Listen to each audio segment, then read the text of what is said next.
anything, strictly speaking. If you don't exist, then you don't exist. No more feeling, breathing, touching, seeing. No more listening, tasting, moving, loving. No more hating. No more hurting. What are you going to do with the time you have left? The answer is obvious. You're going to figure out who it was that hit you. You're going to work out who murdered you. And maybe, when you have the answer, you can find a way to leave a clue, to make sure this person pays for what they've done. You're going to have to start with a list. Who could hate you enough that they want you dead?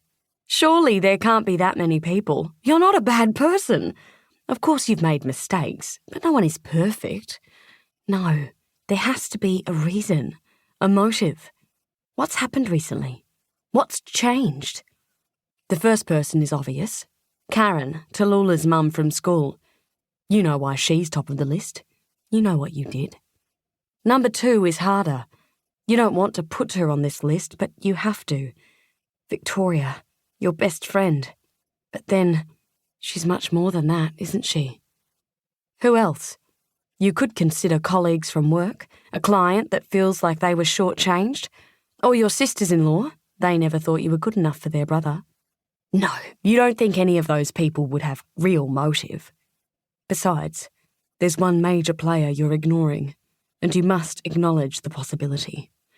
Number 3, Malek, your husband. Everyone knows that the first person the police check out is the spouse. It just seems so incomprehensible. After all, it's Malek, your gentle giant, your kind and doting husband who allowed you to coax him around to your way of thinking about how a marriage should work. And it did work. You have the perfect relationship, and you both get exactly what you need. You're trying to imagine it.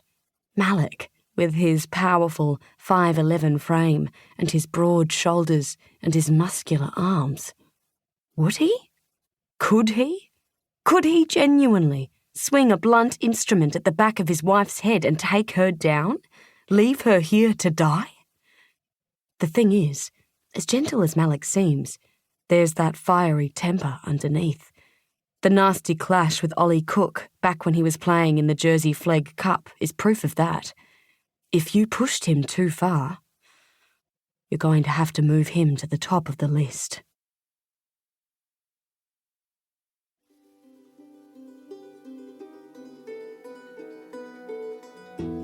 Suspect 1. The husband.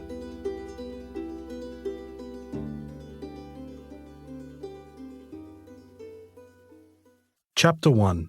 Malek. Friday, early morning. Malek hadn't woken with heart palpitations like these in months. Maybe longer. He reached one hand across the bed, but found only sheets and empty space. Typical. Had he really expected Harriet home last night? He grabbed his phone off the bedside table with his other hand and checked for a message from her. Yep, he was right. She'd stayed over at Victoria's. He dropped the phone and tried to slow his shallow breaths, spread one hand across his gut and placed the back of the other on his forehead. It was slick with his sweat.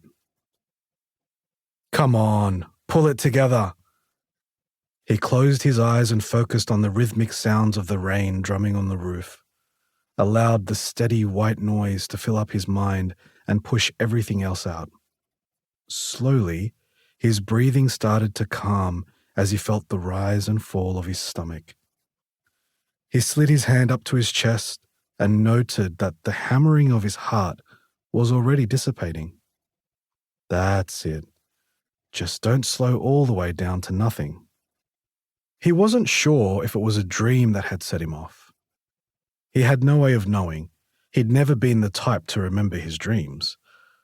But sometimes he thought he could feel the floor giving way beneath his feet.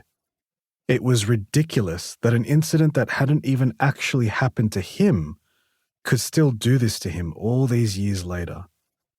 17, in fact. 17 fucking years.